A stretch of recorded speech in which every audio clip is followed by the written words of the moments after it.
3, 2, 1.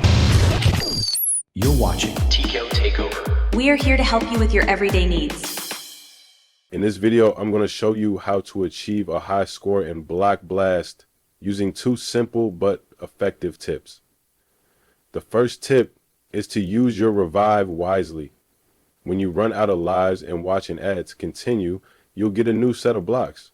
Instead of placing them randomly, focus on clearing at least one row or column. Otherwise, you risk getting stuck again. The second tip is to think of all possibilities before making a move. While this may sound complicated, regular practice will improve your ability to plan ahead. Start by analyzing the corners and visualizing how the pieces will fit together. Imagine a mental map of where each block could go, and if you're stuck, try rotating your device for a fresh perspective. Sometimes the game deliberately tricks you by offering seemingly easy blocks, so stay vigilant and plan carefully. Over time, these strategies will train your brain to consider all possibilities, allowing you to clear blocks efficiently and score higher. Keep practicing and you'll master Block Blast in no time.